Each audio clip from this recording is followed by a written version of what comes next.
graça e paz. Esperar o pessoal entrar aí.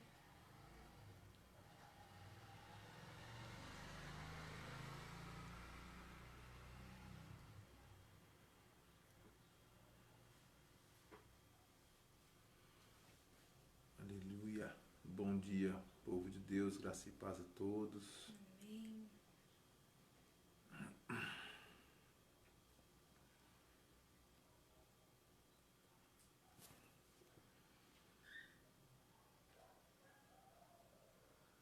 Glória a Deus. Hoje a internet não está travando, graças a Deus. Amém.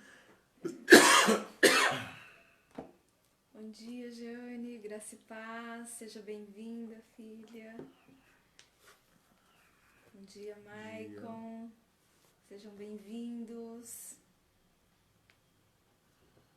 Glória a Deus. Amém. Glória a Deus. Entrou mais gente aí. Deus abençoe ricamente a sua vida. Bom dia, Adriano. Graça e paz. Que bom que vocês estão aqui conosco. Hoje, graças a Deus, conseguimos entrar, não está travando. Amém? Acende ali para eles, amor. Bom dia. Deus abençoe ricamente o seu dia, a sua casa, a sua vida, a sua família. Em nome de Jesus. Que o Senhor inunde a sua vida com a paz que excede todo entendimento. Amém. Em nome de Jesus Cristo, inunde a sua casa, inunde toda a sua parentela, inunde com saúde, vida em abundância. Amém?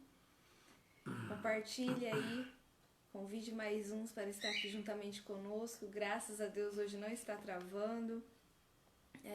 Ficamos sabendo que ontem o próprio Facebook estava deletando as lives, né, para que não fossem feitas. E Tem um congestionamento muito grande, né? isso. Mas hoje nós estamos aqui, graças a Deus. Amém? Aleluia. Amém. Glória a Deus. Vai chegando aí, vai dando um oi aí, tá bom? Pra gente saber quem tá aí. Amém. Agora cedo. Graça e paz, Fábio. Bom dia. Rogério de Souza. Seja bem-vindo, graça e paz. Deus abençoe a sua vida. Vai colocando o seu nome aí. Dê um glória a Deus. Desculpe aí, nós estamos com uma tosse aí seca, devido a esse clima seco também. Amém. Você que vai entrando aí, vai dando um aleluia, um glória a Deus pra gente aí. A gente vai começar já, alguns minutinhos, tá ok? Amém. Nós vamos falar um pouquinho da visão do reino milenar de Deus, né? Nossa visão. Amém. Aleluia. Rogério, bom dia. Aleluia. Sejam todos bem-vindos em Amém. nome de Jesus. Amém. Glória a Deus. Tá entrando gente aí. O Vinícius já entrou. Amém. O pastor Vinícius tá aí já, ó. Glória a Deus. Vamos entrar aí. Vai entrando, vai compartilhando pra gente. Amém. Amém. Vai dizendo que você está aí online pra gente assistir. Pra gente estar glorificando o nome do Senhor. Amém. Graça e paz, pastora Simone, tá aí online também, pastor Vinícius. Sejam bem-vindos, o volume tá baixo, o Fábio tá falando. Não ligou o microfone? Tá ligado o microfone. Aleluia. Eu coloquei o microfone mais perto aqui, tá bom? Assim, ó. Melhorou? Amém.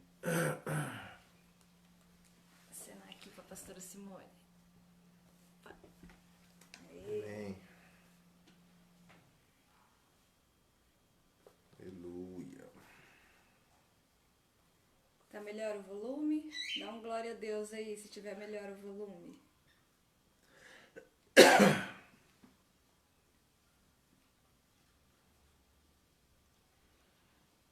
Amém, irmãos? Vamos orar Amém. enquanto o pessoal vai entrando aí, tá bom?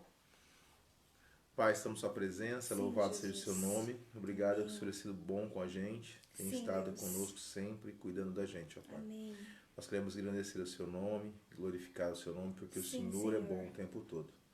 Nós estamos aqui, ó Deus, para falar com o Senhor. Amém. E louvar o seu Senhor, porque o Senhor é bom, sempre tem ensinado a gente a crescer Aleluia. e aprender mais de Ti. Que o Senhor possa, nesses dias que estamos em casa, ouvir a Sua voz e aprender mais e mais de Ti. Em nome de É o que nós lhe Jesus. pedimos, em nome de Jesus. A Sua graça sobre nós. Abra o nosso coração, nossa mente para o entendimento da palavra Sim, nessa Senhor. manhã. Em nome de Jesus. Amém. Amém. Amém, irmãos? Amém. Já temos um 7 aí. Glória a Deus. O Maicon entrou aí, ó. Seja bem-vindo. Glória a Deus. Amém. Amém. O pastor não vai conseguir louvar agora cedo não, porque o pastor está com a garganta daquele jeito abençoado. Aleluia. Glória a Deus. E que eu queria falar com vocês um pouco, né, sobre a nossa visão da igreja, a visão do reino milenar, né? Toda igreja tem uma visão teológica, né, ou escatológica. Nós, como comunidade do reino, temos uma visão também, uma visão também escatológica, né? Nós temos a visão hoje pré-tribulacionista, com arrebatamento parcial, e pré-milenismo dispensacionalista. Essa é a visão da comunidade hoje, de muitas comunidades no Brasil e no mundo, certo? Nós cremos que o cristão vai subir antes da tribulação, da grande tribulação, um arrebatamento parcial da igreja, parte da igreja, que a outra parte da igreja viverá o milênio juntamente com o povo de Israel por uma dispensação, né? Dispensacionalista é um período de tempo, por um período de tempo. Então nós temos uma posição teológica. Uma posição teológica é uma das visões, né? Amém. Existem várias visões de várias igrejas, né? Que é defendida as visões. Tem a visão amilenista, tem a visão pós-milênio, tem a visão pré, né? Milênio, e tem várias visões, né?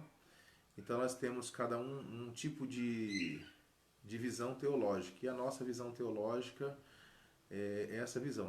Nós somos uma visão pré-tribulacionista, com arrebatamento parcial da igreja, pré-milenistas e dispensacionalistas. Essa é uma visão que a igreja crê.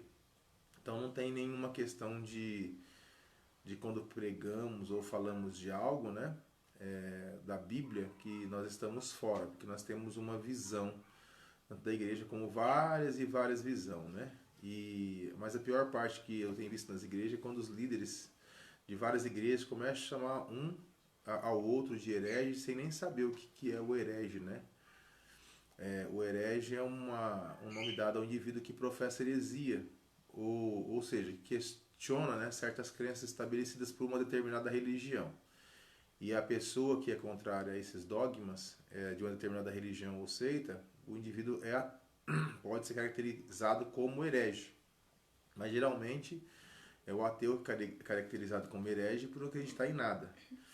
Mas dentro da visão católica, hoje todos os evangélicos, de uma certa forma, são hereges por não acreditar na seita deles. Dentro da Testemunha de Jeová, todos os evangélicos e católicos são hereges por não acreditar na seita deles. Então cada um tem uma religião ou uma seita, e eles são caracterizados como herege, né? Por causa de não acreditar um no outro. Mas o herege foi a época da Inquisição, durante a Idade Média, quando a Igreja Católica começou a se sentir ameaçada pelos que criticavam, né, os seus ensinamentos. O Papa Gregório IX, né, criou um tribunal de Santo Ofício na época da Inquisição, e o tribunal religioso foi criado com o objetivo de combater as heresias, contra a legitimidade, né, tanto do poder eclesiástico como do poder civil. Naquela época o poder da igreja estava nitidamente ligado ao Estado, e era suspeito, né, de heresia, era interrogado, torturado, E eles eram até mesmo assinavam confissões de culpa. E a posição daquela época era muito severa. E os hereges eram torturados, enforcados, eram queimados vivos naquela época. Então, pelo certo da gente ter hoje várias visões escatológicas diferentes, não nos torna herege, não, de forma nenhuma, né? E eu quero falar um pouco sobre isso. Por que eu estou falando isso? Porque esse vídeo é visto pelo mundo todo. Hoje nós tivemos mais de 10 mil acessos já nos vídeos, né? Graças a Deus, as pessoas estão vendo, às vezes querem conhecer a comunidade e querem falar muitas bobeiras, né? Que a gente tem um pensamento que a gente fundou ela, né, há 3 anos, e fundamos ela com o intuito de nós expormos o que nós pensamos a respeito do reino dos céus, né, o reino de Deus. E a comunidade do reino foi fundada basicamente por causa dessa visão do reino, né, o reino de Deus, ou que se também terá o reino de Deus em nós, o reino de Deus hoje aplicado na terra através do governo que está sobre nós, e o reino de Deus nós temos uma visão diferente do reino. Uma visão que não tem nada a ver com Testemunho de Jeová, que também não tem nada a ver com Igreja Adventista, entendeu? Mas ela é uma visão que também não é única, que milhares de igrejas já pregam o reino de Deus dessa forma, né? Então, nós temos uma visão. E nessa visão, eu não discuto sobre o pensamento de nenhuma igreja, porque todas são baseadas numa teoria bíblica, né? Todas as visões são comprovadas na mesma Bíblia. Então, não tem como saber quem está certo ou quem está errado. Mas uma coisa eu tenho certeza. Se Cristo voltar e eu creio que Ele é o meu Senhor, eu vou subir com Ele. Entendeu? Essa é a crença que você tem que ter no teu coração. A única situação que eu decidi aprender sobre essa visão é que eu, como pastor no passado, bem atrás, eu condenei muitos cristãos ao inferno, desde a minha juventude, por entender que pecou e ia para o inferno, né? Tá no pecado cristão, já vai para o inferno, é condenado. E, na verdade, nós não viemos para condenar ninguém. Nós aceitamos Jesus Cristo como Salvador, Ele é o nosso Senhor. E como nós aceitamos Ele como Salvador e nosso Senhor, nós revestimos de Cristo quando somos batizados. E hoje nós estamos apresentando Cristo como Salvador, não apresentando a condenação. Nós não viemos para condenar o homem, nós viemos realmente, hoje nascemos para gerar vida nele, dar salvação para ele. Então, hoje o que nós devemos fazer, na verdade, é buscar gerar vida às pessoas. Amém? Então, nós não, de forma nenhuma, vamos viver debaixo de uma condenação. Amém? Então, por exemplo, assim, nós temos a nossa visão. Novamente eu afirmo, né, que nós somos uma visão pré-tribulacionista, com arrebatamento parcial, e pré-milenistas dispensacionalistas. Essa é a nossa visão. É um nome bem grande, mas é para você entender qual que é a nossa, hoje, a nossa modo de pensar, o nosso modo de falar ou pregar, entendeu? Então cada um tem uma visão, a igreja a Assembleia tem uma visão, Batista tem outra visão, a Igreja Metodista tem uma, a Luterana tem outra, várias e várias igrejas com várias visões. Pega um café para mim, para esquentar a garganta. Amém? Então eu gostaria de falar com vocês hoje. Nós estávamos falando sobre o cristão vencedor, né? E o cristão derrotado. E nós vamos falar hoje sobre essa questão de ser vencedor realmente, né? Como que eu faço para ser um cristão vencedor? E como que eu faço para alcançar o reino de Deus? Vou explicar qual que é essa questão. Quando eu conheci o reino de Deus, eu conheci o reino através de alguns irmãos, né? Através de vários pastores. Um foi o pastor Alan que me falou sobre o reino e comentou comigo. Eu fiquei curioso para estudar sobre essa questão. Eu já tinha me formado em teologia, não conhecia essa visão. Dessa visão vem lá de trás, né? De outros pastores antigos e de muitos anos atrás, e não é uma visão ultrapassada, mas eu entendi a questão. Vem lá da época de Don Yulang, né? Que foi em 1920, esse servo do Senhor. Ele é lá da China e ele não deixava de forma nenhuma, não pregava muito o evangelho naquela época. Então, quem estudar a história dele, quiser estudar um pouquinho da história de Ulam, foi outro que também cria na visão. O servo de Cristo trabalhou em prol da obra do reino e do crescimento, né? E para termos uma ideia, nós temos que estudar várias histórias. Tem vários pregadores que ainda pregam o reino de Deus, né? O Atmani foi um também que cria também nessa visão.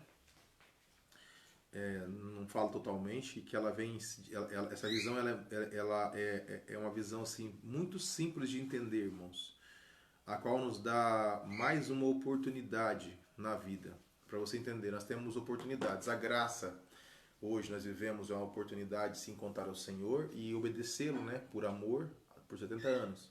A tribulação, o cristão tem que morrer por amor. E o período vai ser bem curto, porque a morte vai fugir das pessoas. Vai ser um período muito tribulado. E depois temos o reino milenar, que aqueles que não obedeceram Cristo nos 70 anos de vida e nos 7 anos também não morreram por Cristo, vai passar pela tribulação durante o período de 1000 anos obedecendo ao Senhor. Então, geramos esses três tipos de visão, né? Nós separamos a salvação do reino, salvação e reino. Salvação, uma vez que você aceitou Cristo como seu Salvador, é que Ele te escolheu para ser salvo. E quem Cristo escolheu para ser salvo, não foi vós que escolheste a mim, mas fui eu que escolhi a vós, para que vades e deis muito fruto, lá em João capítulo 15. Então, quem foi que escolheu a você foi Cristo. Então, se Ele escolheu, jamais, ninguém será arrebatado da mão do Pai. Jamais ninguém será tirado da mão do Pai. Então, independente do que você está passando, se você está desviado ou não está desviado, se você está com Cristo ou não está com Cristo, na sua visão, Cristo está atrás de você, Deus está atrás de você o tempo todo, mesmo com você em pecado, para que você volte a Ele, e esteja na presença dEle, e se resgate, e seja a imagem de Cristo. Se você não se render aos pés do Senhor e morrer em vida, mas até na sua morte você vai, em nome de Jesus, ser transformado e mudado para a honra e glória do Senhor, como foi Sansão. Amém? Então entenda isso aí. A salvação não vem de forma nenhuma pelas obras. Amém? Estou sendo bem claro por isso.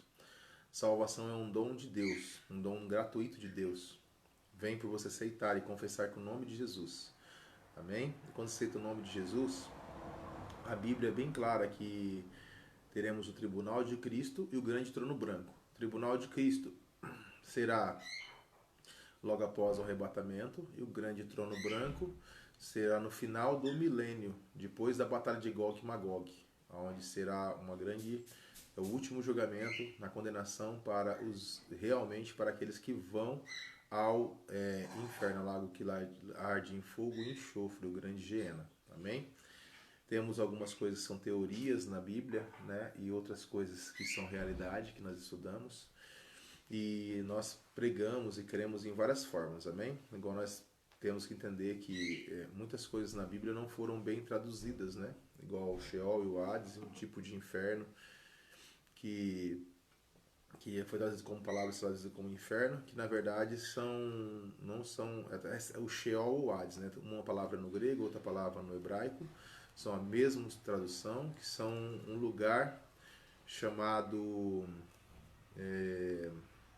cidades de refúgio, na época do passado, aonde que as pessoas que cometiam um crime, né, matavam, roubavam ou cometiam algum crime contra outra pessoa, ela ia para a cidade de refúgio e ficava lá até que o sacerdote daquele local morresse e ela fosse libertada. Então Jesus usa de exemplos aí, no Velho Testamento também usa de exemplos aí, as pessoas que morriam iam para esse lugar de refúgio antes da cruz e ficavam ali esperando a Cristo morrer, né? O Cristo morrer para ele ser liberto. Então quando o Cristo morreu, por isso que ele vai ao Sheol, né? ou Hades, e quando ele chega àquele lugar, ele traz a libertação para aquele povo, porque ele tomou as chaves do inferno. O direito era de Satanás, daquela chave, né? Daquela porta que comandava. E tinha duas salas. Uma sala que era chamada de Seio de Abraão. Por que Seio de Abraão? Vou te explicar. Sei de Abraão, porque todo aquele que creu como Abraão, creu sem ver, ele vive de fé. Então nós hoje somos lá em Gálatas, né? Gálatas capítulo 5, versículo de número 27 até 29, vai falar que nós que cremos somos filhos de Abraão, filhos da fé, entendeu? Filhos na fé. Então, por nós vivermos nessa fé hoje, por nós confessarmos Cristo como Salvador, sem ver o corpo, só crer que existe esse Cristo, nós somos os filhos da fé do Senhor nosso Deus. E nesse crer, nós participamos do seio de Abraão, entendeu? E quando Cristo veio, ele resgatou o povo do seio de Abraão, os da fé, ele quis dizer, e leva. E ficou um grupo no tormento. E quando ele busca esse povo, né? Que eu não vou contar hoje a história, que é muito linda, né? E quando ele busca esse povo lá, que ele retira do Sheol e do Hades, sala de espera, fica um povo ainda no tormento, na época de Lázaro, outra sala, que também tinha o nome de Sheol e Hades. E ele pregou o evangelho aos cativos. Todos que viram Cristo entrar resgatando o sacerdote que morreu e ressuscitou, resgatando aquele povo que deu direito a ele, ele levou para debaixo, né, do segundo céu, debaixo do terceiro céu, né? Você leva ao segundo céu, um local dentro do reino de Deus. Uma história assim, que eu vou contar uma outra hora, tá bom? Mas é muito interessante, aonde o Senhor leva as pessoas que estão antes da cruz, as que viveram na fé, crendo em Deus, entendeu? Crendo no Cristo que aparecia como o anjo do Senhor, né? Onde eles levaram essas pessoas. E depois da cruz, aonde os cristãos estão, né? Aonde eles vivem, né? Então tem todo esse detalhe, antes da cruz e depois da cruz, para você entender. Mas eu vou dar em outra aula, tá? Eu tô até querendo, nós estamos orando aí e planejando, né? Montar um trabalho na internet agora, chamado Portal, não sei se vai ser esse nome ainda, né? Portal do Reino. É uma sala paga, um valor bem acessível a todas as pessoas, né? Para a gente dar um estudo, né? Igual você sabe a trajetória de Lúcifer, né? Desde o começo, tem que estudar, é necessário estudar a Bíblia, né? É necessário você conhecer os seus inimigos, e Lúcifer como é o inimigo principal hoje da igreja, né? Nós temos que entender um pouquinho sobre ele. Eu estou até pensando em dar uma live hoje às 3 horas da tarde, ou às 4 horas da tarde ali, um horário, vou ver até mais tarde, sobre a história de Lúcifer. Vai ser umas 2 horas de live, né? Ou mais, umas 2 horas, sobre a história de Lúcifer. É uma história muito interessante, amém? Nós vamos estar até o final aqui quem quiser saber da história de Lúcifer aí, ficar confirmando com a gente aí, dando um okzinho. À tarde eu posso voltar a dar história, tá? A história, eu já estudei bastante sobre ela está gravada no meu coração, então é fácil de falar sobre ela e fazer uma aplicação sobre essa história para a igreja entender e para a igreja crescer. Amém? Quem depois quiser que eu conte a história de Lúcifer, às 3 horas a live, pode ser? Às 3 horas não, às 4 horas a live pode ser. Daí, se os irmãos quiserem, às 4 horas nós fazemos essa live sobre essa história, tá bom? Para a gente explicar e falar sobre desde quando surgiu o planeta, o mundo, né? Quando foi criado, né? O Gênesis 1 e 1, né? E o intervalo de tempo do Gênesis 1 e 2 ali. Porque é muito importante você saber. Mas eu creio, irmãos, que o reino dos céus, ele é um reino, vou falar do reino físico, nós vamos explicar agora para vocês, começar a explicar. Salvação, entenda, irmão. Uma vez que você aceitou a Cristo como seu único e suficiente Salvador, jamais o diabo vai te tomar de Deus. E o Senhor vai, jamais, aqueles que Deus colocou na mão de Cristo, vão ser tomados. Amém? Pois pela graça sois salvos, por meio da fé. Isso não vem de vós, é dom de Deus. Não vem para as obras que ninguém se glorie. Efésios 2, 8 e 9. Amém? Sabemos que hoje não há nenhum justo sequer, entendeu? Em Romanos 3 e 10.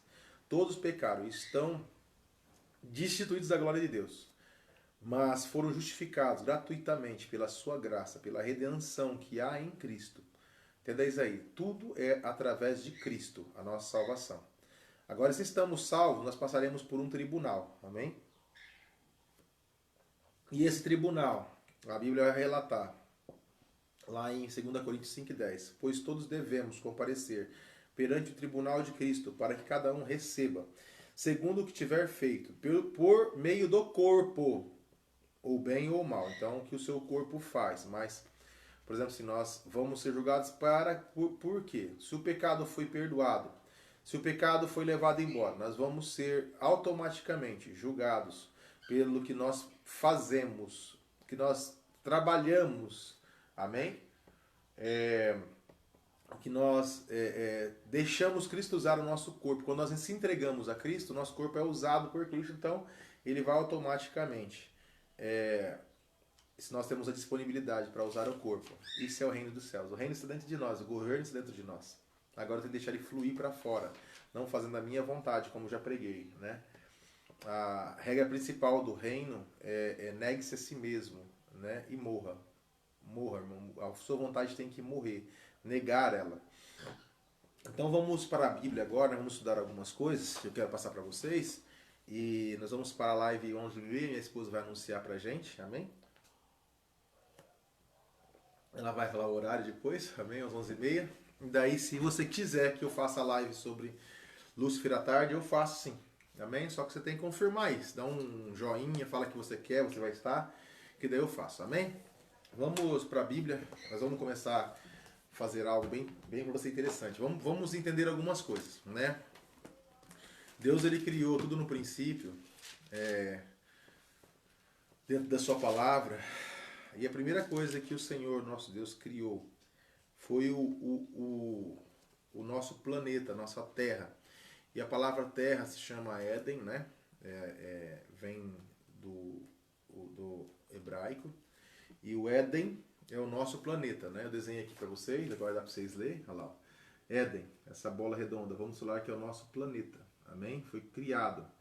E quando Deus criou o Éden, que é o planeta, não se confunda jardim do Éden com jardim no Éden. A Bíblia não fala jardim do Éden, fala jardim no Éden. Então Deus criou um jardim nesse Éden. E esse jardim no Éden, ele era criado por 4 rios. Tigre, Eufrates, Geom e Pison. Então esses rios que foram criados no Éden formavam isso, ó, o jardim no Éden. Amém? E esse jardim no Éden formado por 4 braços, 4 rios, olha para você ver, formava um lugar aonde Deus se encontrava com o homem, lugar santo dos santos. Está lembrado disso? Deus criou um lugar de encontro com o homem, algo fechado onde o homem entrava, estava com Deus naquele lugar, e ele ficava com Deus o tempo todo, tendo uma interação com Deus. Então, como que eu posso dizer para você? O jardim no Éden foi um lugar separado para Deus, um reino para Adão. Um reino a qual Adão morava, juntamente com os animais, juntamente com Eva, um lugar que Deus separou, escolheu para ele, um lugar que ele deu cultivo, deu sustento para ele, deu tudo para ele tinha tudo lá dentro do jardim. Então ele vivia lá dentro. E Deus criou esse homem para frutificar e multiplicar, conforme a Bíblia, lá em Gênesis capítulo 1, versículo... capítulo 1 inteiro, né, vai ser ali. E Deus deu para ele todas as coisas. Por exemplo, assim, ó, Deus deu para ele o governo sobre todas as coisas. E uma das coisas que Deus deu também, por exemplo, assim, é a questão da carne. Naquela época não comia-se carne. Naquela época o homem só comia frutas e verduras com semente. Versículo 1 e 29. A alimentação do homem era essa, bem como todas as árvores que há fruto e que dá semente. Ela vos servirá de mantimento. E os animais que viviam na época não tinham a carne que o homem comia. Então, o homem tinha uma vida saudável, uma vida abençoada com Deus, uma vida cuidada por Deus o tempo todo. Amém? E nessa vida cuidada por Deus o tempo todo que ele vivia, Deus sempre trabalhou. E Deus, por que Deus cria um jardim, cria um local? Porque Deus queria um local para morar com o homem. Deus criou a terra e criou o homem para estar com o homem, convivendo com o homem. Amém? Essa foi a criação de Deus. A recriação de Deus, entendeu? Eu creio. Não creio numa criação, primeiro jardim, o primeiro mundo. Não, é uma recriação. Há um período de tempo de Gênesis 1 e 1 para Gênesis 1 e 2 que na aula das 3 horas da tarde, eu vou falar para vocês hoje, tá bom? Se você quiser a aula, amém? Confirma aí. Daí, nessa recriação, depois Deus, ele novamente perde o controle com o homem. E o homem se desliga e sai de dentro do lugar santo dos santos para fora, e vivendo do átrio. E Deus continuava atrás de Adão, porque Deus nunca teve problema com o pecado, irmãos. Quem tem problema com o pecado é o homem, entenda isso aí. Você pode achar até o pastor falando, mas Deus não tem problema nenhum com o pecado. Olha para você ver, Adão quando pecou, Adão teve medo de Deus, porque Deus, como ele não tinha morrido, ele falou assim, Deus vai vir me matar, Deus está me procurando para me matar. Então ele tinha medo, ele estava com a condenação do pecado. Muitos cristãos são assim. Quando ele tem medo, que ele pecou, ele errou, ele sabe que pecou, ele sabe que errou, ele quer fugir da presença de Deus, quer dar desculpa para voltar e continuar se lambuzando no pecado. Então quando ele não faz isso, ele entende que Deus tem um compromisso com ele, Deus morreu por ele, quer mudar, deu seu filho para morrer por ele, quer mudar a história dele, ele entende que Deus está o tempo todo atrás dele. Deus estava atrás de Adão, atrás de Eva. E ele fala assim, Adão, por que fugiu? Porque ele teve medo, irmão, se escondeu da condenação. E Deus não veio para condená-lo, Deus veio para ouvi-lo. E Deus dá a oportunidade de ouvir, Adão, me conta, o que você fez? Mas ele não quis contar, falou, a culpa foi da Eva. Ele não confessou o pecado, nem ele, nem Eva, entendeu? Não confessaram, Deus deu a oportunidade de confessar. Novamente acontece a mesma tragédia. E Caim também, Deus está atrás do assassino, Caim que matou seu irmão. E deu a oportunidade de confessar, Caim não confessou. Deus nunca teve problema com o pecado. O homem que tem um problema que vive fugindo de Deus, quando ele peca. Esse é o problema que está acontecendo hoje com muitos cristãos, quando pecam. Quando peca, a primeira coisa que ele faz, ele sai da igreja, ele não volta mais para a igreja, ou ele fica com medo, com vergonha de voltar para a igreja, todo mundo está olhando para ele, condenando ele, que é coisa da cabeça dele. Então ele gera esse pensamento no seu coração. E é um pensamento enganoso, é um pensamento que o diabo põe para ele ficar com medo e realmente fugir, sumir da presença de Deus. Mas não quer dizer que Deus o abandonou. Deus continua querendo a criação ser transformada em filho. Amém? Olha para você ver. Mas aí Deus, ele fala assim, não, tem que achar um jeito, esse povo está perto de mim. Primeiro a tenda da congregação. Primeiro ele chama para ir no monte.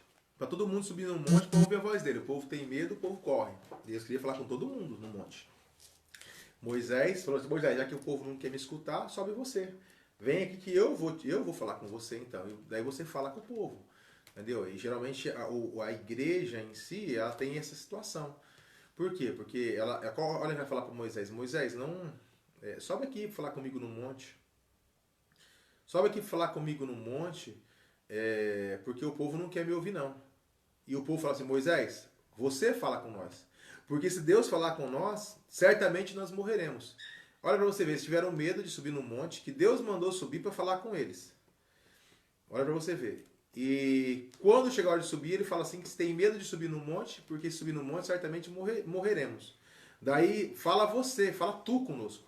Então às vezes a igreja tem esse problema, ela prefere o pastor falando com ela, entendeu? O pastor profetizando, o pastor orando por ela, do que ela mesma falar com Deus, porque ela não quer morrer para as vontades dela, não quer morrer para os desejos dela, não quer morrer para os medos dela, não quer enfrentar o problema, o medo, não quer. Ela prefere o pastor orando, ela prefere o pastor profetizando sobre a vida dela, mas ela não quer morrer realmente para a vontade dela, para ter intimidade com Deus. Deus chama sempre o homem para ter intimidade, irmãos. E quando você morre para Cristo, para suas vontades, você vai ter uma intimidade maior com Deus. E às vezes as pessoas não querem morrer. E dentro desse período, Deus cria o tabernáculo para o homem se encontrar com Deus. Lugar santo dos santos, lugar santo e o átrio. Amém? Tabernáculo no deserto. Depois do tabernáculo no deserto, ele cria o templo no deserto, o templo de Salomão. E Deus sempre foi criando, mas todos esses lugares foram construídos por mãos de homem. Deus criou um templo, criou um tabernáculo e habitava por lado de fora desse lugar. Nunca entrou dentro, porque Deus não habita em lugar feitos por mãos de homem. Deus só habita em lugares feitos por Ele. Por isso que Ele criou o templo de Cristo. E nós somos a imagem e semelhança, para Deus vir habitar dentro de nós. Porque esse templo aqui foi feito por Deus. Então ele pode habitar no lugar que ele mesmo fez, que ele mesmo santificou. E quando aceitamos Cristo, nos tornamos santo. E todo lugar que Deus entra, não tem como ele entrar e não tornar santo. Por isso que ele habita em nós. Amém? A questão é que muitos perdem a fé, porque ele peca, ele acha que ele perdeu a santidade. Ele só não está santificando o corpo, mas ele continua sendo santo pela fé. E Deus sabe disso, mas ele não compreende. Então entra a condenação.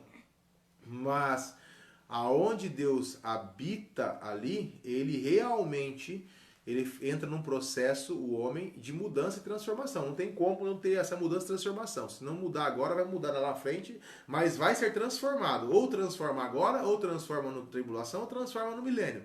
Mas que Deus não vai perdê-lo de forma nenhuma, vai ser transformado. Entendeis aí? Esse é o poder de Deus.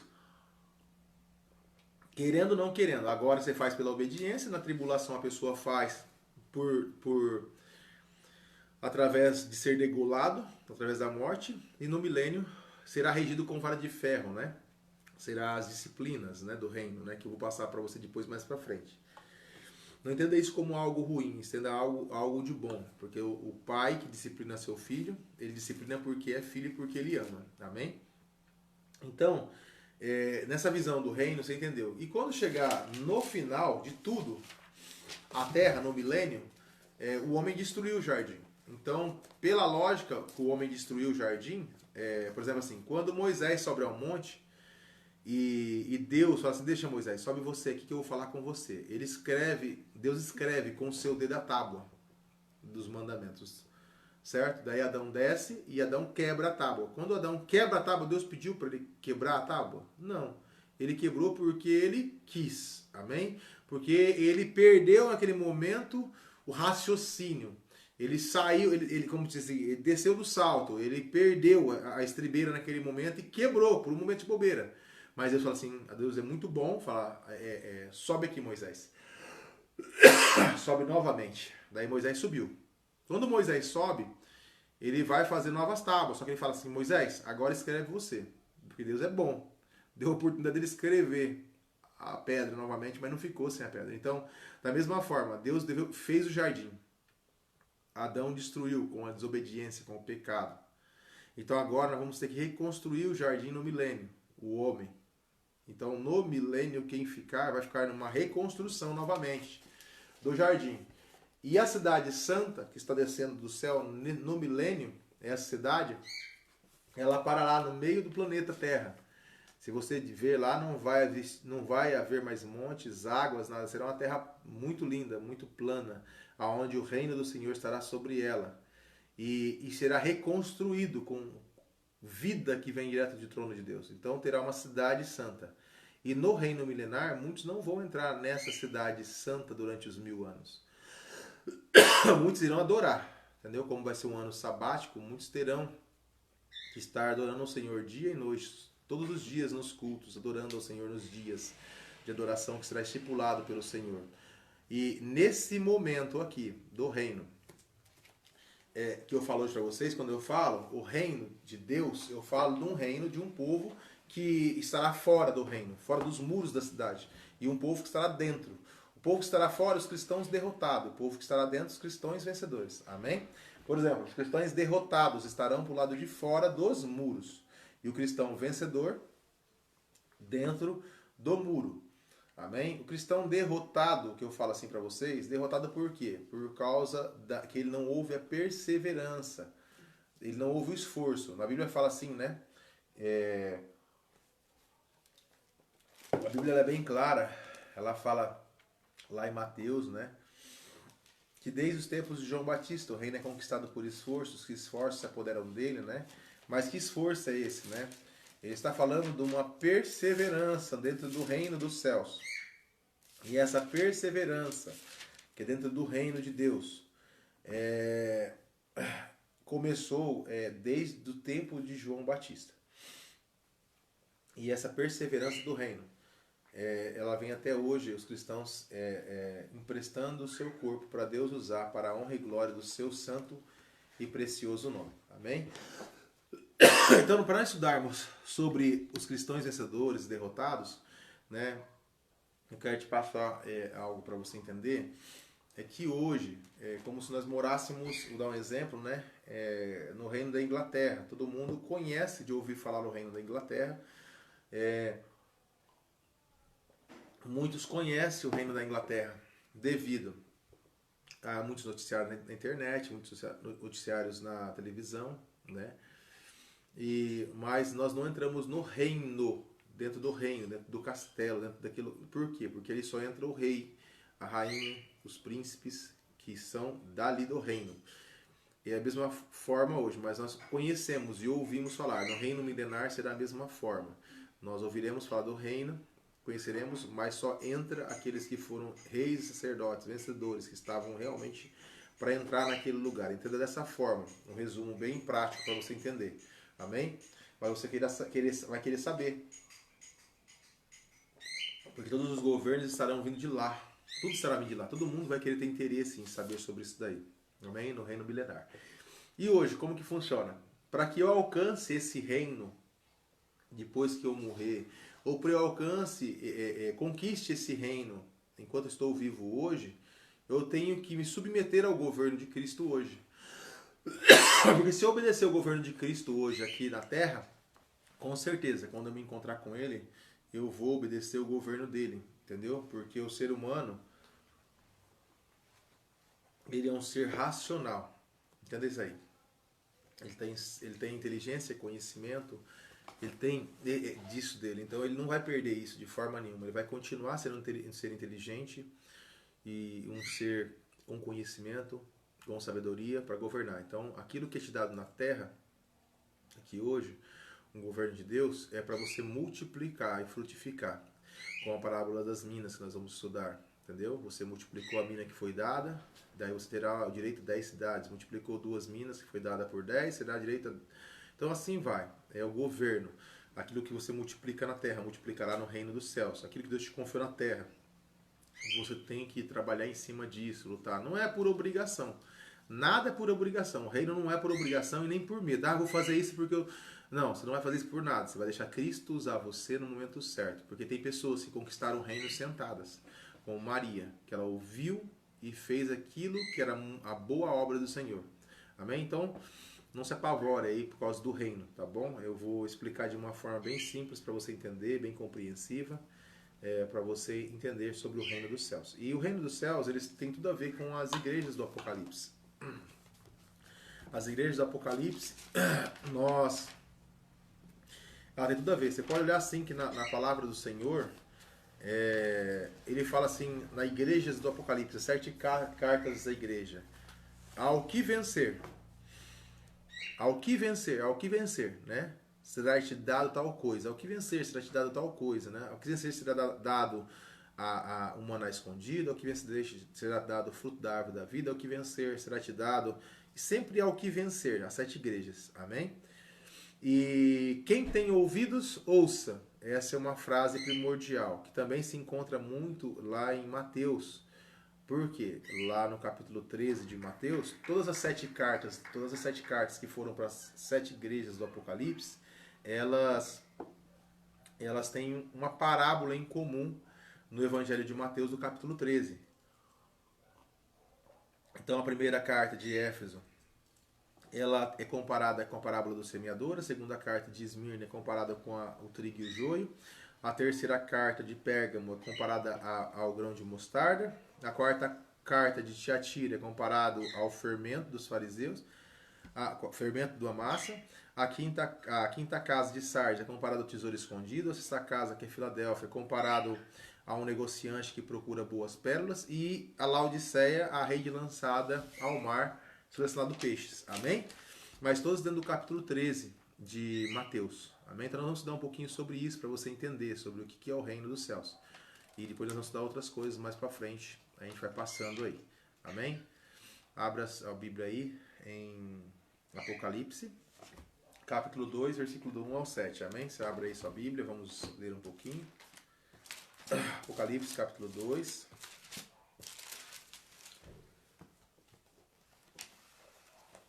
Apocalipse, capítulo 2. versículo do 1 ao 7. Entenda assim, ó, as primeiras 3 igrejas do Apocalipse, as igrejas formam... todas as igrejas elas pregam sobre Jesus, amém? O Apocalipse, essa revelação de Jesus Cristo, que Deus lhe deu para mostrar aos seus servos, lá no versículo 1 e 1, ele vai falar sobre a carta às igrejas. Nas 3 primeiras igrejas, elas formam um grupo que não menciona sobre a volta de Jesus. Incrível que elas pregam para a igreja, mas não mencionam a volta de Jesus nas 3 primeiras cartas. Mas vamos falar sobre a primeira carta, amém? Depois vamos explicar o porquê disso. O anjo da igreja de Éfeso escreve, amém? Isto diz... você for achando aí, vai escrevendo os textos que nós estamos lendo, tá bom? Apocalipse 2, do 1 ao 7 nós vamos ler. Ao anjo da igreja de Éfeso escreve e diz: aquele que tem na mão direita as 7 estrelas, que anda no meio dos 7 candeeiros de ouro. Conheço as tuas obras e o teu trabalho e a tua perseverança. E sei que não suportas os maus, que pusestes à prova os que dizem apóstolos e não os são, e descobriste que eram mentirosos. Tenha perseverança, e por causa do meu nome sofrestes, mas não desfaleceste. Mas tenho, porém, contra ti, que deixastes o teu primeiro amor. Lembra-te de onde caíste, arrepende-te as primeiras obras, e pratica as primeiras obras. Se não te arrependeres, brevemente virei a ti, e removerei do seu lugar, do teu candeeiro, e se não te arrependeres. Tenho, porém, a teu favor, que odeia as obras dos nicolaítas, as quais eu também odeio. Que tem ouvidos e ouça. Quem tem ouvidos, ouça o que o Espírito diz à igreja. Ao que vencer, darei o direito de comer da árvore da vida que está no meio do jardim de Deus. Então você achou até a árvore da vida aqui, ó.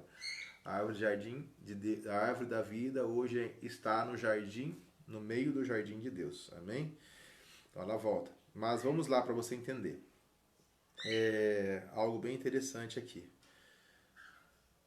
Qual que é o princípio desse texto da carta de Apocalipse? Eu vou resumir ela para a gente ir passando a cada carta, né, mais rápido, né? Quais são os pontos? Ele fala assim que Deus fala assim que ele perdeu o primeiro amor. Então arrepende e pratica as primeiras obras, né? Ele vai para essa parte. Olha para você ver. E se você for estudar a palavra de Deus, nos textos que ela vai falar, ela vai falar sobre o Evangelho de João, capítulo 6, se você quiser abrir para ver. Amém? João, capítulo 6, versículo de número 28 e 29, amém? Fala assim, versículo 28 e 29 de João 6. Perguntaram, pois, a ele, que podemos fazer para realizar as obras de Deus? Jesus respondeu, a obra de Deus é esta, que creais naquele que enviou. Então ele começa a falar sobre crer naquele que enviou.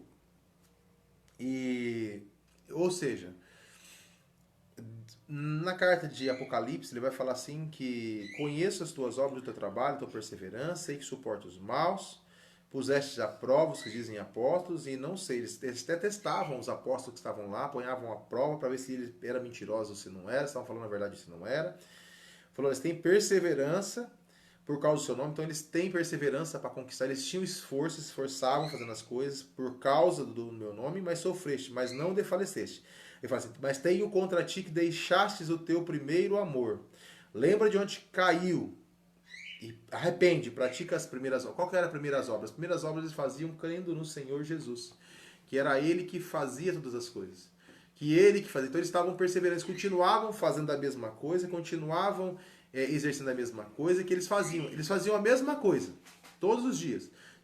Igual muitas vezes a igreja tem culto no domingo, ele está lá na escola dominical, ele está no culto domingo à noite, ele está no culto de terça-feira, está no culto de quinta, está nas células, ele está em todos os cultos trabalhando, normal, ele está firme na igreja fazendo as coisas.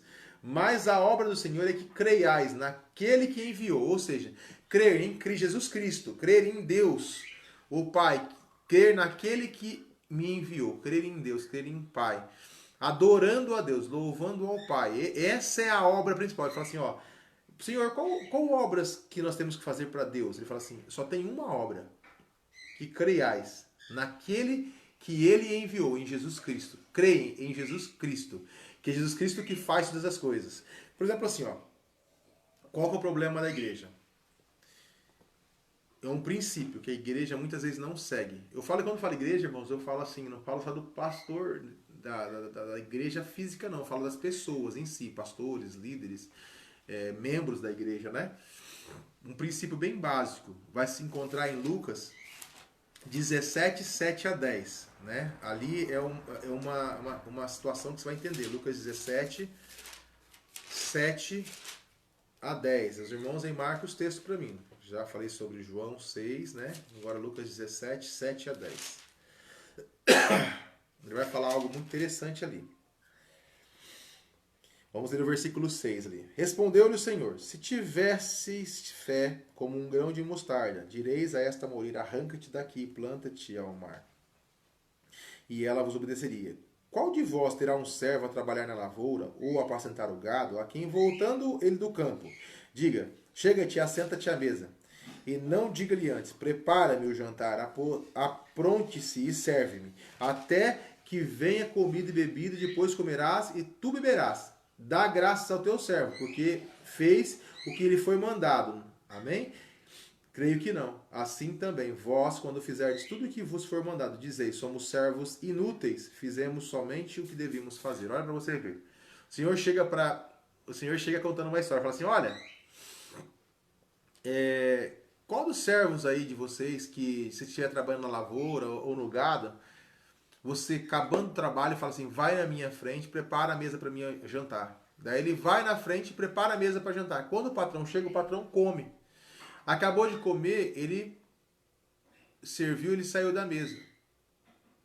E o Senhor pergunta para ele assim: dá graças a tal servo porque fez aquilo que foi mandado? Ele fala assim: você vai agradecer aquele servo pelo que ele fez e aquilo que foi mandado?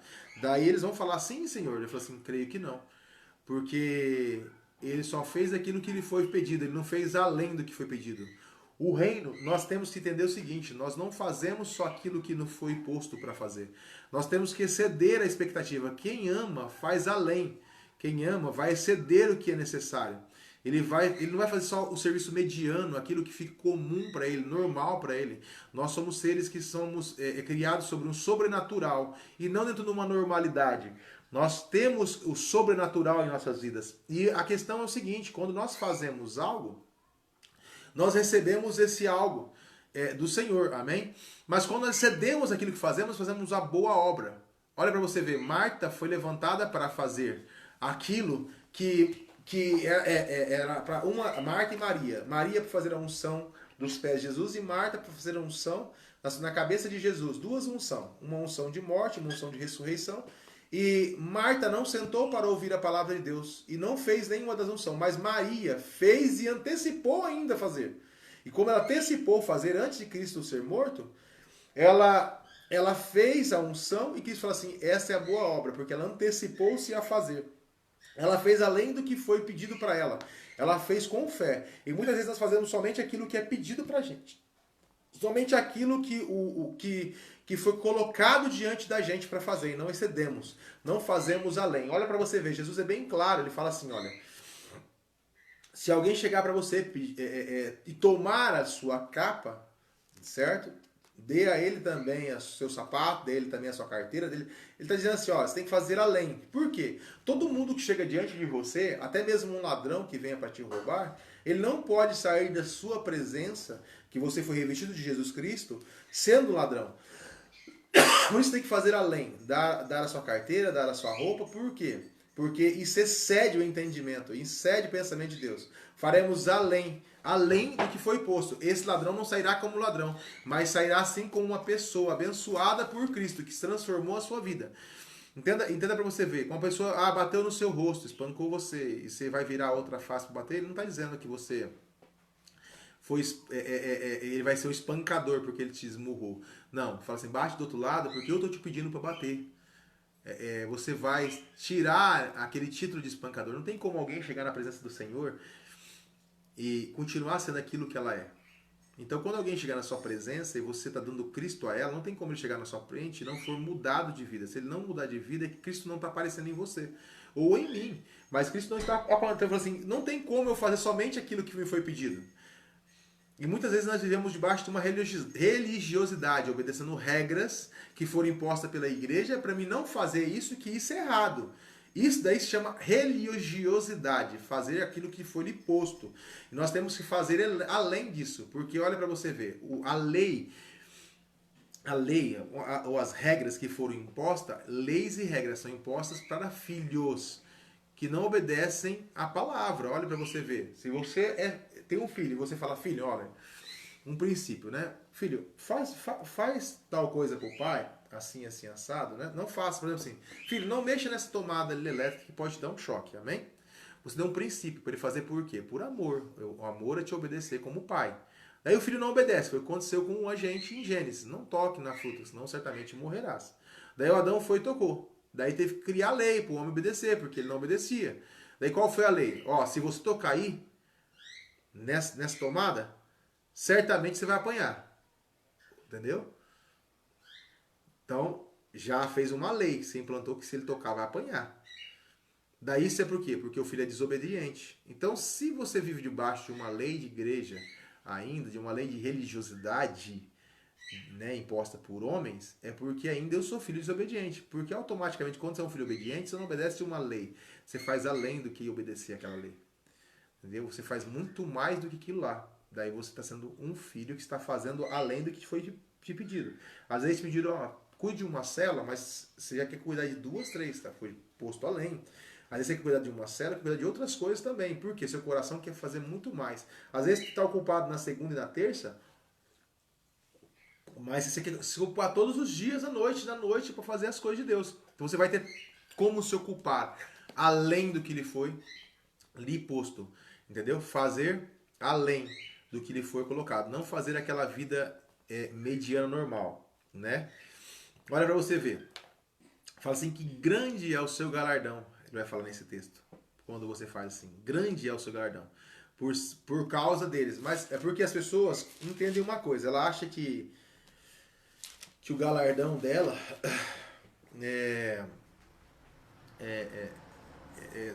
eu tô cuidando do meu pai e da minha mãe. Tô recebendo um galardão porque não, isso daí se chama princípios de honra, irmão. É uma honra cuidar do pai e da mãe quando estão doentes e enfermos. É uma honra. É um princípio. Você deve fazer isso, né? Mas o Senhor Jesus vai falar assim, ó. Eu, porém, vos digo. Lucas, capítulo 6, versículo 27 em diante. Eu, porém, vos digo. Quem me ouves? Ele fala assim. Amai os vossos inimigos e fazei o bem aos que vos caluniam. Bendizei os que mal os dizem, orai por aqueles que vos caluniam.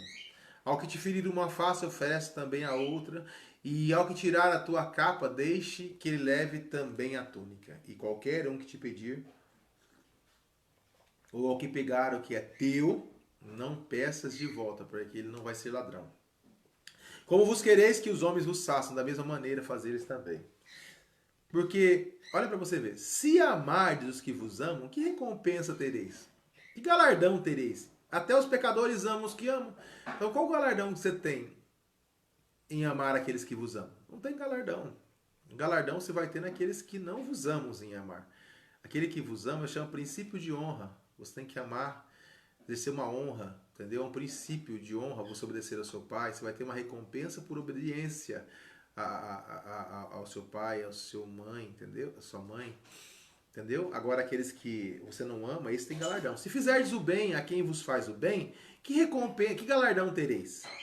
Até os pecadores também fazem. Olha para você ver. Então ele está falando que, ao contrário, né, amai os vossos inimigos, fazei bem, emprestai sem nada esperar, então grande será a vossa recompensa. Então a grande recompensa é eu fazer além do que me foi pedido. Amar os vossos inimigos, fazei o bem, emprestai sem nada esperar. Então grande será a vossa recompensa e E sereis filhos dos Altíssimos. Daí você será visto como realmente um filho do Altíssimo, que está fazendo além do que lhe foi imposto, além do que lhe foi pedido. Ele está falando assim, porque eu mostro que eu sou o filho obediente do Senhor nosso Deus quando eu faço o além do que me foi pedido. Olha para você ver, porque ele é benigno, até com os ingratos e com o mal ele é. Então quando você exerce esse Cristo que está em você e começam a te ver dessa forma, automaticamente você está fazendo o que Deus fazia, sendo benigno, exercendo graça aos ingratos e mal. Daí ele vai falar assim. Então ele começa, né? Não julgueis e não sereis julgados. Não condeneis, não sereis condenados. Perdoai e vos perdoarão. Dai e vos será dado. Boa medida recalcada, sacudida. Então quando você dá esse amor que excede o entendimento, boa medida recalcada, sacudida e transbordante, generosamente vos darão. Pois com a mesma medida que medirdes, vos medirão também. Ele está falando assim. Olha para você ver como que a palavra do Senhor vai além. Então um ponto importante para a gente fazer a obra é o fato de fazermos aquilo que, não aquilo que queremos, mas o que o nosso coração vai ser determinado. Porque quando você entender a palavra de Deus dessa forma, Cristo foi revelado dessa forma, automaticamente você vai entender para que você foi criado, para que você nasceu, qual é o propósito da sua vida. Porque isso daí é a obra de Deus. Quando você crê em Jesus Cristo, você vai fazer aquilo que Ele fez e aquilo que Ele falou para fazer, você vai fazer. Você vai fazer tanto aquilo que Ele fez e não vai fazer também o que Ele não fez. Por quê? Porque você vai estar amando a Cristo e valorizando Ele. Entenda, nossas obras que vamos fazer, que é uma só a obra, será vista pelo Senhor. Então, para você entender isso, eu quero que você abra aí em 1 Coríntios, capítulo de número 3, versículo de número 10, né? Vai falar sobre isso. Porque assim, irmão, muitos cristãos ainda, eles são carnais. E carnal, né?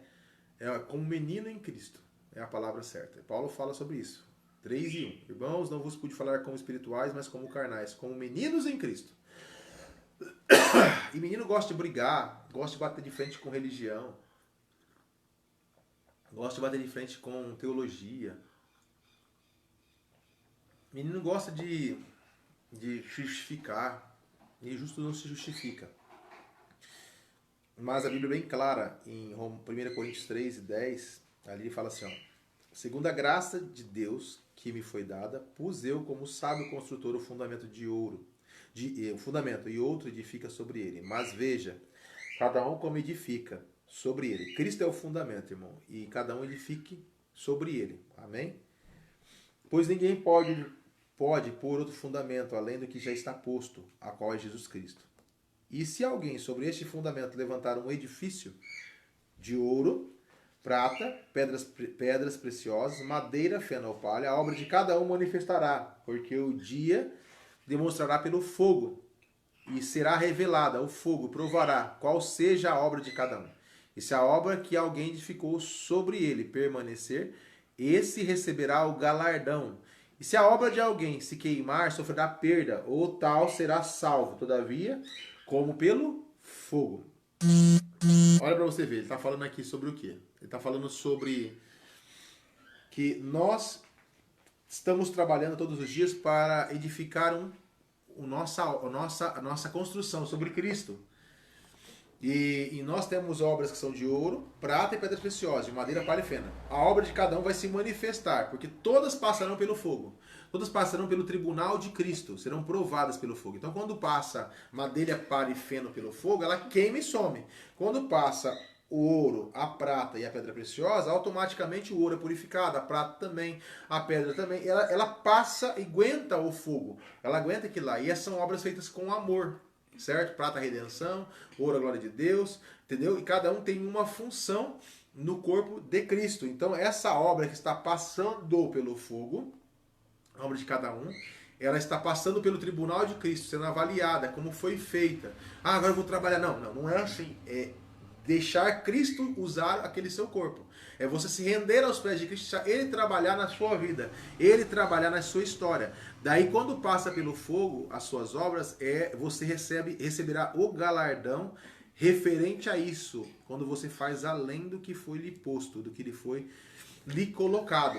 Entendeu? Esses são os tipos de obra. Uma hora eu vou explicar obra por obra para você entender. E eles chegam para a igreja e exortam, deixem, e falam assim, vocês deixaram de fazer isso, deixaram o primeiro amor. Faça uma retrospectiva da sua vida.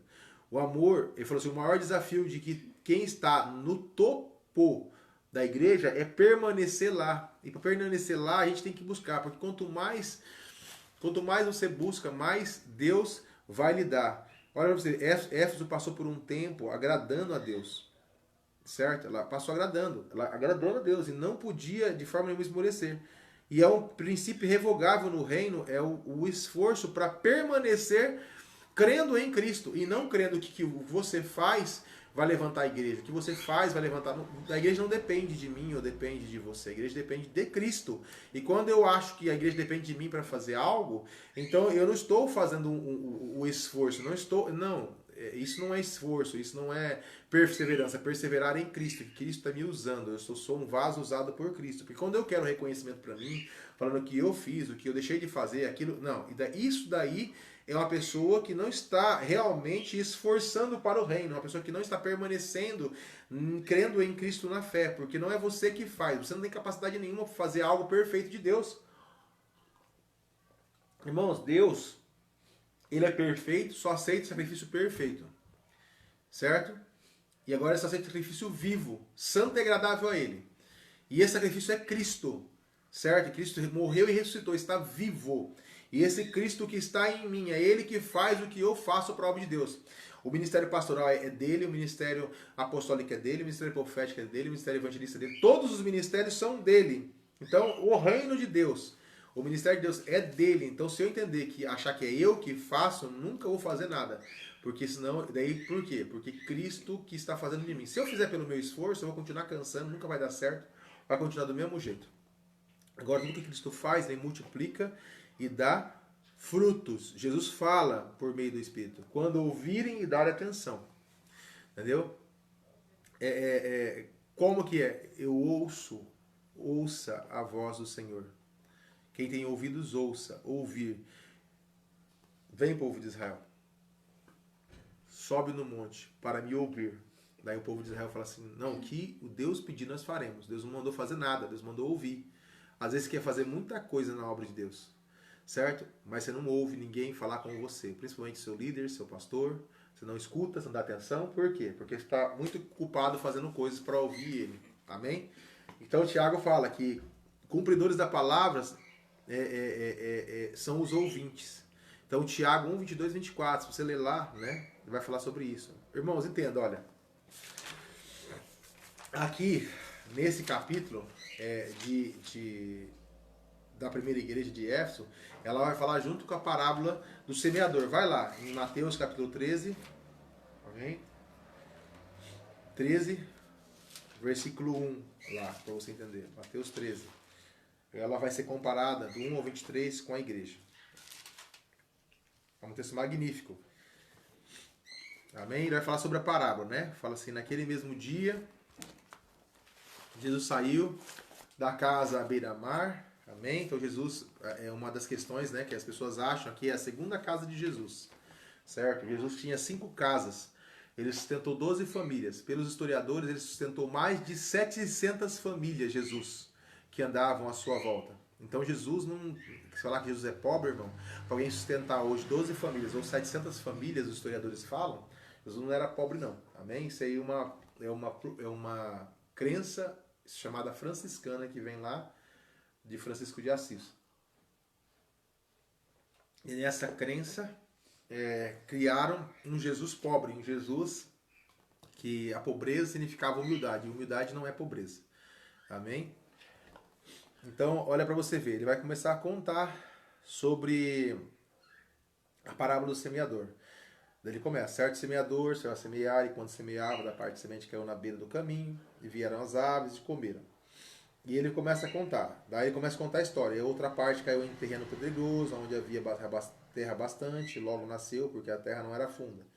Mas saindo do sol, queimou e secou, porque não tinha raiz. Outra parte caiu entre os espinhos cresceram e sufocaram. A outra parte caiu em terra boa e deu fruto, uma semente produzindo a 100, a outra 70 e a outra 30 por um. Quem tem ouvidos para ouvir, ouça. Ele está comparando lá depois Apocalipse com essa parábola. Primeira igreja. Mais interessante é isso aqui. Ó. Aproximando-se dele, os discípulos disseram, aproximando dele, por que ele falas por meio de parábola? Respondeu Jesus, porque a vós é dado conhecer os mistérios do reino dos céus, mas a eles não é dado. Quem foi dado a conhecer o mistério? Somente aos discípulos. Então quem é discípulo entende o reino dos céus. Quem não é discípulo não vai entender o reino. Entender o reino que jeito? A revelação não. Não é somente a revelação, é a revelação de Cristo no coração dele. Quem conhece o reino, ele tem Cristo revelado dentro dele. E esse Cristo revelado vai fazer além das expectativas. Ele vai morrer por Jesus, vai fazer as coisas por Jesus. Ele não vai se importar conquistar a sua volta somente com Cristo. Então ele vai conhecer o mistério do reino dos céus. Qual que é o mistério que está oculto em Deus? O corpo de Cristo. Cristo, o corpo, a igreja. Saber o que é realmente uma igreja, que não é estar num templo, mas sim estar dentro, fazendo a vontade, falando com Deus, gerando intimidade com Deus. Ele começa a falar sobre isso, né? E ao que tem, lhe dará e terá em abundância. E ao que não tem, até aquilo que tem, lhe será tirado. Ele começa a falar sobre a parábola, a multiplicação. Ele começa a falar sobre multiplicar aquilo que foi dado. Mas entenda, o mistério é a palavra, é Cristo revelado aos nossos corações para fazermos além daquilo que foi nos posto. E nessa parábola ele vai começar a ensinar ali. Ele fala assim, olha para você ver.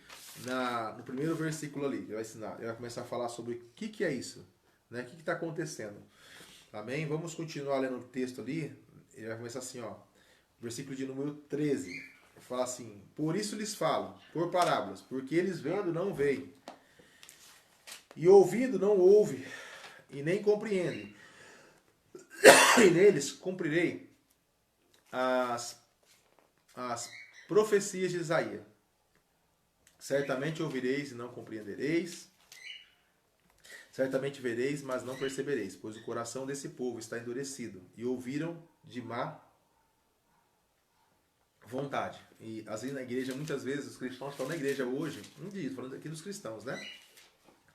Eles estão na igreja ouvindo a palavra, mas a cabeça, eles são um cristão ausente, presente e ausente. Estão presentes em corpo e ausente em espírito. Não estão escutando de forma nenhuma a palavra de Deus na igreja. Então, entendeu? Ele fala assim, né?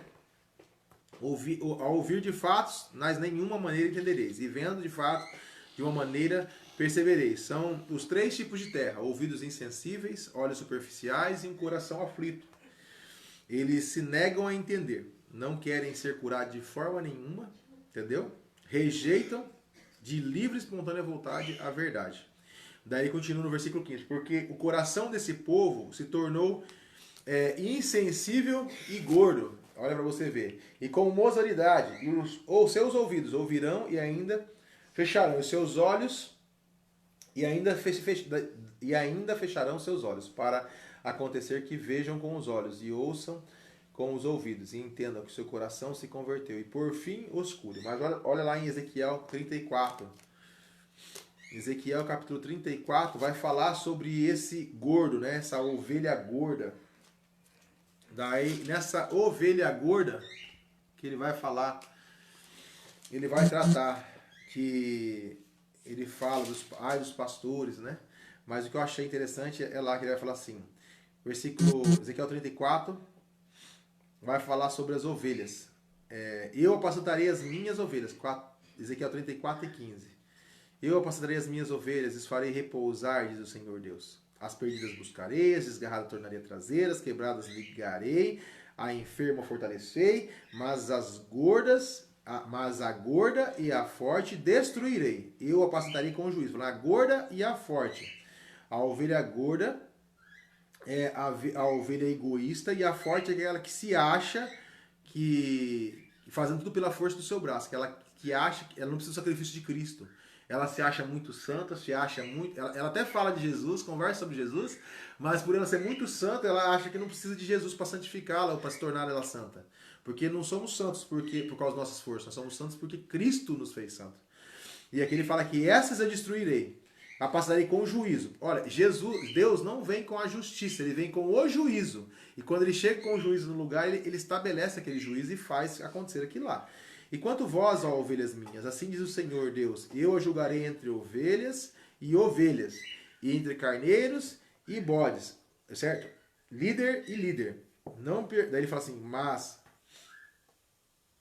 não a vós basta pastar um bom pasto? A vez de pisar o resto de vossos pastos? Não basta vos beber as águas limpas? A vez de sujar o resto dos vossos pés? Versículo 20. Por isso, Senhor Deus, assim lhes disse, eu mesmo julgarei entre ovelhas gordas e ovelhas magras. Ovelhas gordas, as ovelhas egoístas. Amém? Ovelhas magras, ovelhas descuidadas. Então ele está falando que ele vai julgar. Ele está fazendo uma profecia lá, porque ele começa a falar sobre um povo, que é ali no começo do capítulo 34. Ele fala assim que não cuidaste das fracas, das doentes, não curaste as quebradas, não ligaste as desgarradas, não tornastes a fazer a ovelha e a perdida não buscaste, não dominais sobre elas com rigor e dureza. Ele começa a falar para o pastor, falando. Ele fala assim, mas eu vou levantar um filho da casa de Davi. Eu levantarei Cristo da casa de Davi. Mas deixa que eu cuido dessas ovelhas gordas, que são as egoístas, e das ovelhas descuidadas. E quando ele chega no capítulo 13 aqui, Jesus está falando sobre isso também, sobre Ezequiel. Ele está falando sobre Isaías, sobre Ezequiel. E ele começa a falar sobre essa situação. E ele falou assim, porque o coração desse povo se tornou insensível, gordo, e com demora os seus ouvidos não ouviram e ainda fecharam seus olhos para não acontecer que vejam com os olhos e ouçam com os ouvidos e entendam com o coração e se convertam. E eu por fim os cure.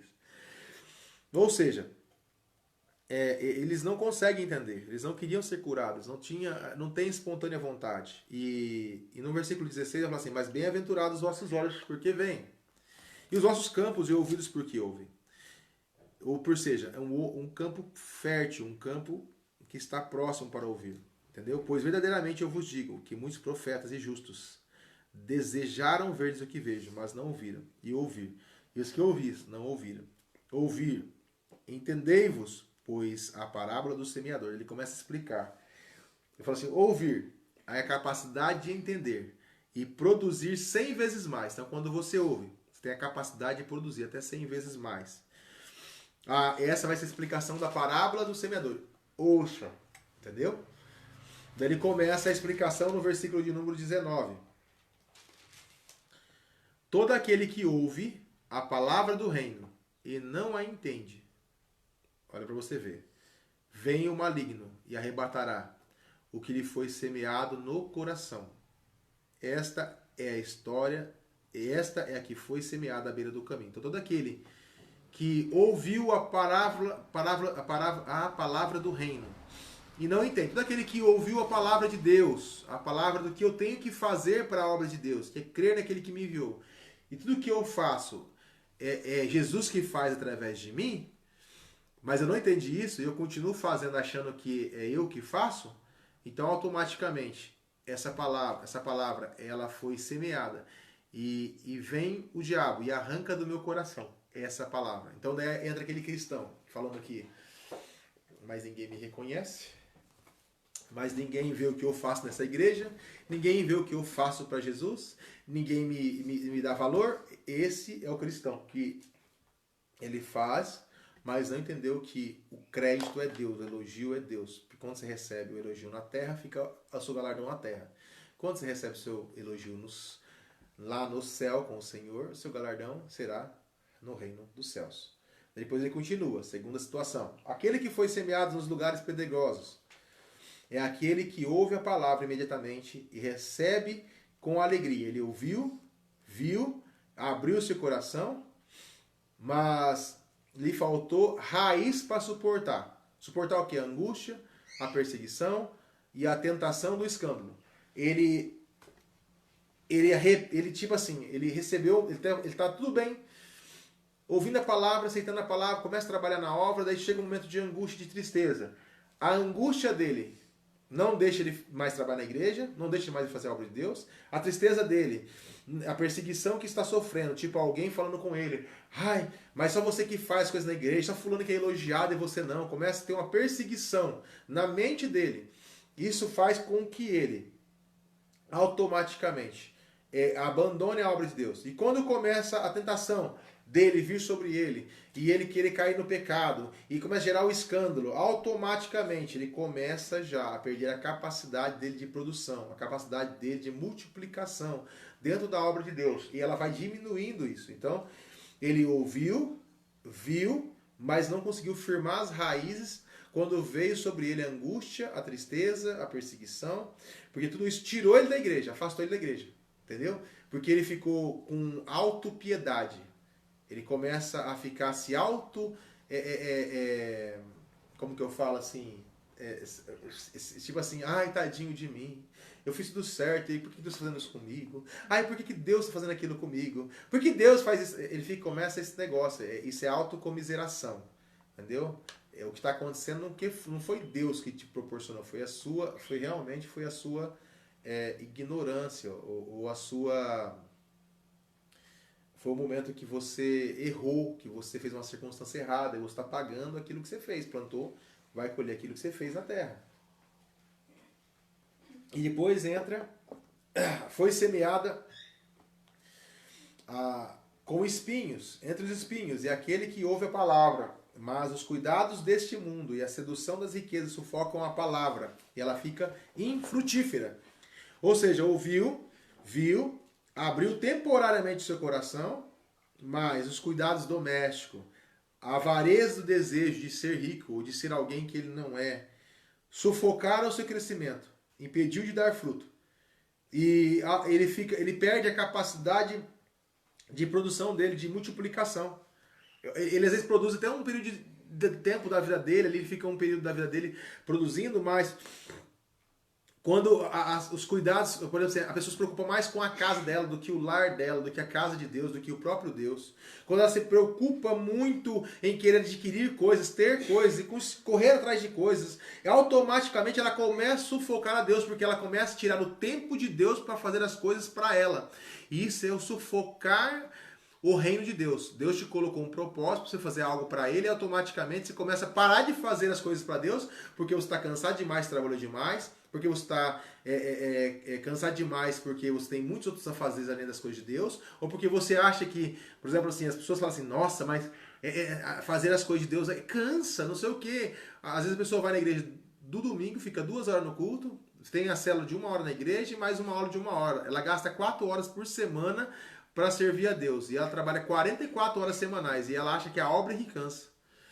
Entendeu? Porque ela está colocando os olhos no lugar errado. Não é a obra que está cansando ela. O que está cansando ela é as outras demais coisas. A obra de Deus tem um prazer em fazer as coisas de Deus.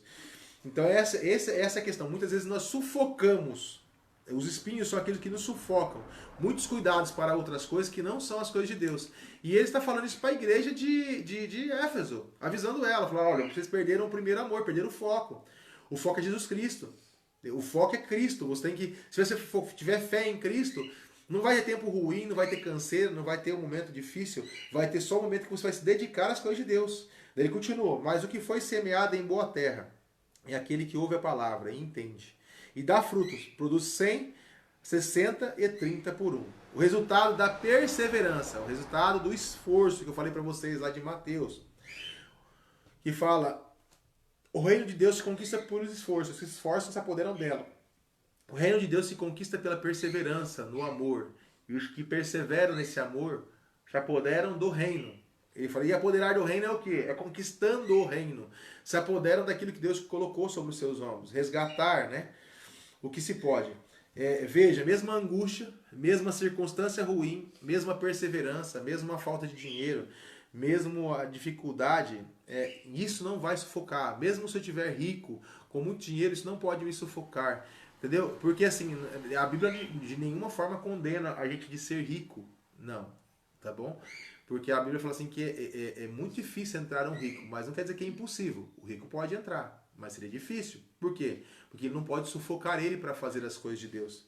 Então, Nós, quando começamos a produzir nas coisas de Deus e dar frutos, 30, 60 e 100 por um, automaticamente é que nós estamos cada dia mais multiplicando e frutificando, que nós estamos no caminho do reino de Deus. E esse caminho do reino de Deus é o caminho que eu vou multiplicar e frutificar. Então não tem como Deus me escolher para fazer algo e eu não dar frutos. Por quê? Quando o amor de Deus está em mim, automaticamente, lá em Mateus 15, 16, fala assim, não foste vós que me escolheste, mas fui eu que escolhi a vós, para que vades e deis frutos, e o vosso fruto permaneça, a fim de que tudo que em meu nome pedirdes, eu vos conceda. Mas ele fala assim, olha, nisto glorifica o meu Pai, que deis muitos frutos, e assim vos tornareis meus discípulos. Então, um discípulo do Senhor, que se torna discípulo do Senhor, ele dá muitos frutos. Mas, pastor, mas eu tenho então que ganhar algo. Eu falo, não, você tem que primeiro ouvir. E os cristãos estão na igreja muitas vezes não ouvem o que o pastor fala, não estão ouvindo o que os líderes falam, não estão ouvindo ninguém. E ouvindo de que forma? Ele escuta, mas não ouve. Que escutar e ouvir é duas coisas diferentes. Às vezes a pessoa escuta, mas não obedece. E ouvir é obedecer, é ouvir e praticar, é ouvir e fazer aquilo para que ela foi chamada e levantada. Daí os vencedores comerão, a Bíblia é bem clara, os vencedores comerão da árvore que hoje está no meio do paraíso, no meio do reino, no centro, certo? Hoje, presente. Cristo tipifica, a árvore da vida tipifica Cristo, é um tipo de Cristo. Desfrutar abundantemente da vida. Então, quando você começa hoje a experimentar essa árvore da vida, você começa a desfrutar de Cristo, isso te gera vida, vida abundante, entendeu? A vida de Cristo em você. Entenda, então Jesus, um cristão vencedor, ele vai praticar e vai todo dia fazer isso. Isso é sobre a igreja de Éfeso. Amém? Glória a Deus. Estamos todo mundo aí, ó. Quem tá aí, dá um oi aí. Dá uma glória a Deus, aleluia. Vocês estão acordados ainda, irmãos? Nem sei que hora que é. 11h30. É 11h30, a pastora está falando aqui, ó. A primeira igreja nós conseguimos acabar já. Amém? Conseguimos terminar. Glória a Deus. Daí, o pastor vai tentar fazer outra live hoje à noite. Amém? A gente vai tentar entrar às 20 horas na live, se vou anunciar. Se não conseguir entrar às 20 horas, amanhã às 10 horas da manhã nós faremos outra live aqui, certo? Para estarmos louvando e glorificando ao Senhor. Amém? A gente possa estar todo mundo junto aqui para adorar ao Senhor, glorificar ao Senhor. Eu vou ver vamos deixando seus recados aí, tá bom? No grupo, se vocês quiserem que eu fale sobre a questão da história de Lúcifer às 4 horas da tarde, você dá um ok aí, lá no grupo, que eu não vi, quem fez, né? Pra gente estar fazendo a live às 3 horas da tarde hoje. Amém? E às 8 horas da noite o pastor vai estar tentando entrar novamente para fazer a live à noite da continuação da parte 5 dessa carta de Esmirna. Amém? Nós vamos estar orando pela Ângela, né? Que é vizinha da mãe do Fábio, que está com dengue hemorrágica. Amém?